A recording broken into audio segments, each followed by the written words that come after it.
नमस्कार, माझ्या Annapurna recipe channel मध्ये आपले सहर्ष स्वागत आहे। आज मी तुम्हाला बेसन लाडू करून दाखवणार आहे। त्यासाठी लागणारं साहित्य दाखवते तुम्हाला। हे 1.5 वाटी ह्या बाउल प्रमाणेच घेतलेलं आहे डाळीचं पीठ आणि हे भाजून दळून आणलेलं आहे आणि ही पिठी साखर आहे, तूप आहे, हे मनुके ड्रायफ्रूट आहे ते आणि ही वेलदोड्याची पावडर। आता कढई तापत ठेवली, तूप घातलेलं आहे या कढई।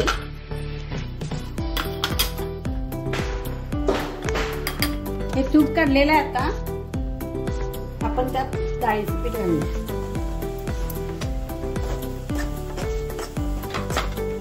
हे भाजून घेऊया आपण तुपात चांगलं बेसन पीठ।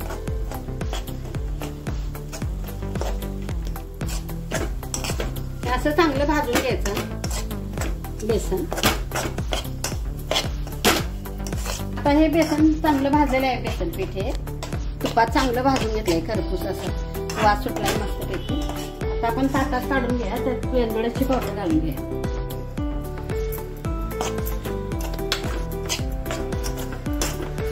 गॅस बंद करूया आपण।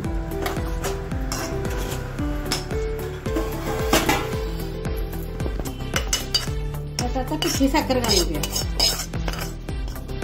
आता पिठी साखर आपल्या आवडीप्रमाणे घालून घ्यायची, जास्त गोड पाहिजे असलं तर जास्त घालायचं। त्यात आता वेलदोड्याची पावडर घातलेली आपण,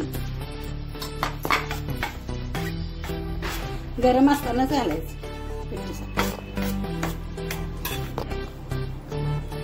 आता आपण लाडू वळूया, जरासं गार झालेलं आहे।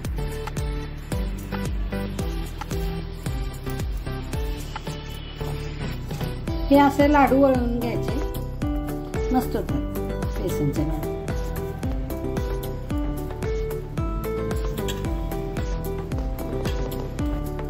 ही रेसिपी आता तयार आहे, बेसन लाडू अशा पद्धतीने करून बघा, छान होते। आता दिवाळीला मस्तच होतात आणि दिवाळीच्या हार्दिक हार्दिक शुभेच्छा। अशा पद्धतीने करून बघा तुम्ही, लाडू छान होतात आणि खाऊन बघा। आवडले तर कमेंट करा, सबस्क्राईब करा, लाईक करा, शेअर करा। नमस्कार, थँक्यू।